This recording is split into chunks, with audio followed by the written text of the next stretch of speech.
Baik, Assalamualaikum warahmatullahi wabarakatuh. Sebelumnya perkenalkan, saya Astiti Valakino dari kelas 3 TIE, Program Studi Teknik Informatika, jurusan Teknologi Informasi, Kampus Politeknik Caltech Riau. Nah, jadi pada kesempatan kali ini saya akan presentasi tentang praktikum ke-12 mengenai room database, gitu.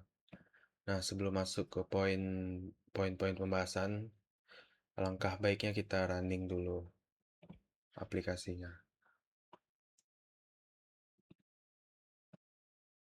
Nah, udah kelihatan ya, berarti jadi ini splash screen ya seperti biasa.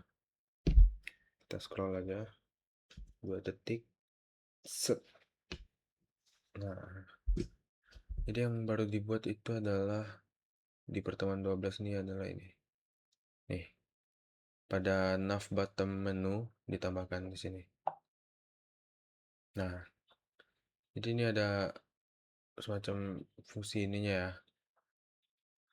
Menambahkan dan menghapus gitu. Bisa di scroll ya, pakai scroll view. Kita coba tambahin ya. Titelnya mungkin tes.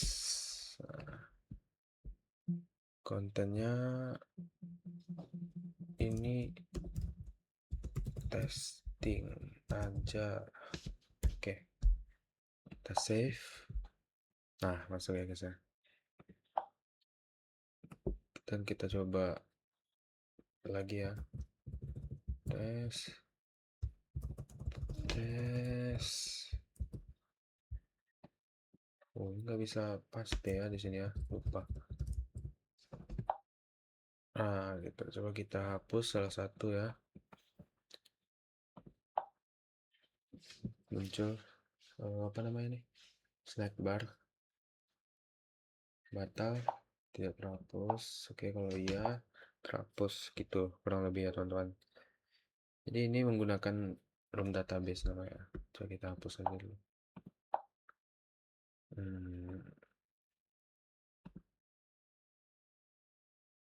Waduh, rusak bentar. Oke. Jadi itulah running aplikasinya ya. Tanpa aplikasi yang dikerjakan progres tambahannya gitu. Nah, jadi masuk aja ke poin pertama, pemahaman masalah untuk praktikum ini. Jadi pada awal praktikum fokus utama yang harus kita pahami itu adalah eh, aplikasi ini perlu yang namanya pengelolaan data tuh yang secara lokal. Nah, room database inilah yang menjadi solusinya, teman-teman. Di sini kita bisa menyimpan notes. Tadi kita bikin ini ya, bikin fragmennya notes gitu. Jadi kita menyimpan, menghapus, dan menampilkannya ke user. Tentunya.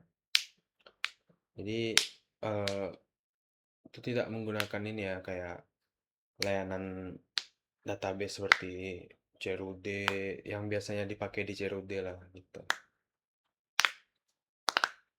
Kurang lebih. Jadi masuk aja langsung mungkin ke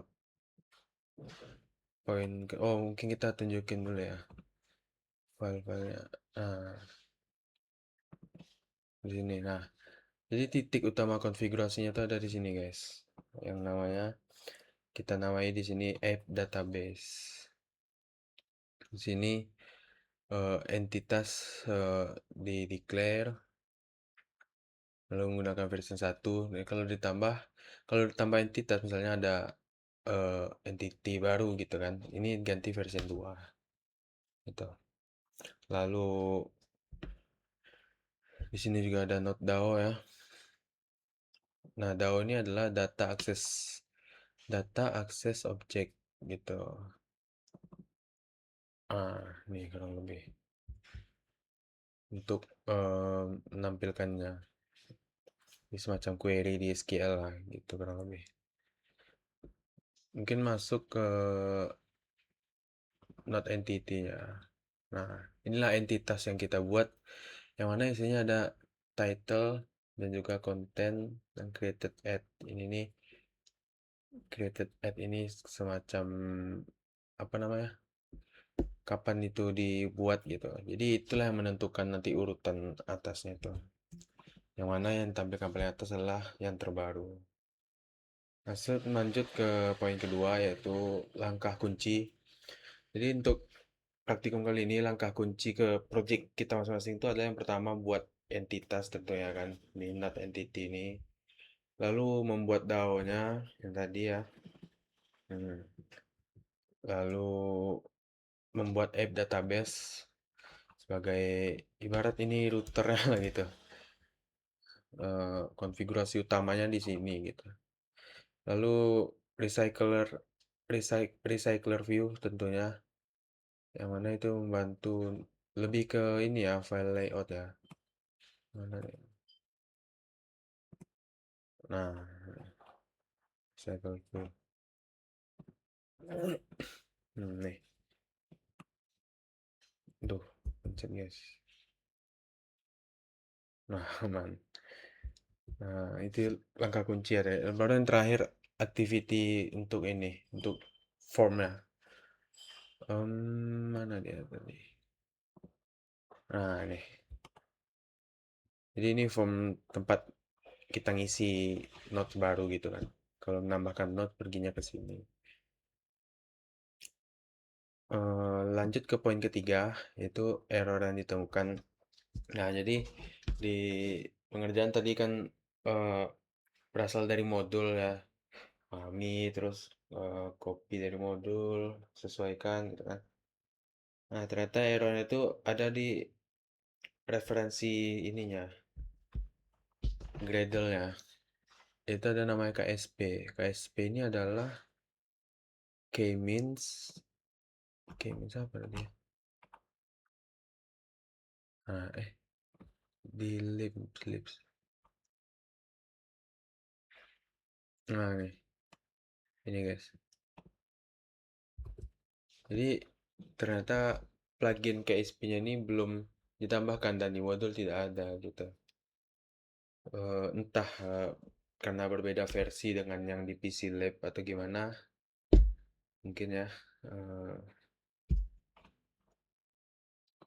jadi kayaknya itu aja sih. Sama errornya tadi, em,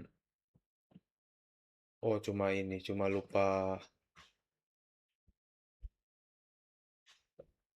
gimana tadi? Bukan not entity. Data. Ini di sini. Ini di sini tadi masih merah. Belum diimport itu aja sih.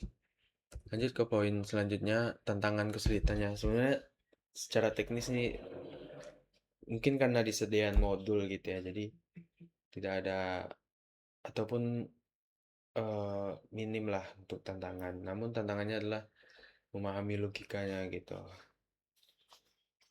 Alur kerja room database-nya kayak ada DAO, ada app database, not entity gitu kan. Terus KSP tadi jadi ininya Gradle-nya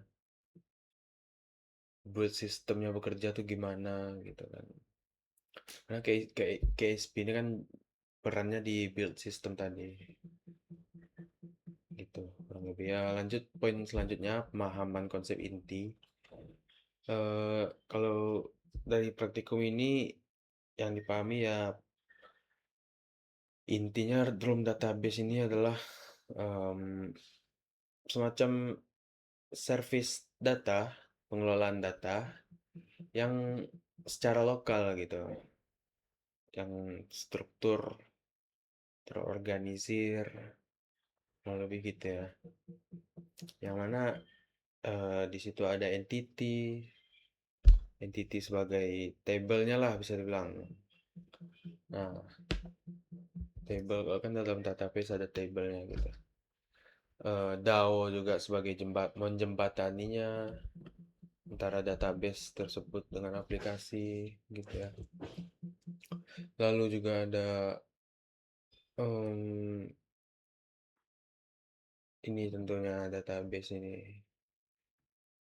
sebagai ini sebenarnya jatuhnya database juga bisa gitu karena ini ya pusat integrasinya tuh di sini gitu, komponen-komponennya. Kurang lebih gitu ya. Kalau untuk hubungan, masuk ke poin selanjutnya untuk hubungan materi sebelumnya, eh yang mana di pertemuan itu ada implementasi activity tentunya di pertemuan sebelumnya kan. Terus ada fragment life cycle. Yang mana life cycle ini bantu nentuin waktu dan tempat yang tepat gitu untuk jalanin operasi database ini. Ada view bending juga untuk eh, nampilin UI, secara UI nampilin database-nya ke ini, ke layout gitu. List view juga ya, list view. Walaupun kita pakai recycler view kan, tapi kan pemahamannya, fundamental pemahamannya itu sama gitu. Hmm, kurang lebih gitu ya untuk hubungan materi sebelumnya. Mungkin demikian presentasi dari saya mengenai implementasi room database pada aplikasi project masing-masing. Yang jelas melalui praktikum ini saya dapat pemahaman mengenai penyimpanan data lokal tadi kan secara terstruktur, alur kerjanya kurang lebih, dan lain-lain lah. Terima kasih perhatiannya.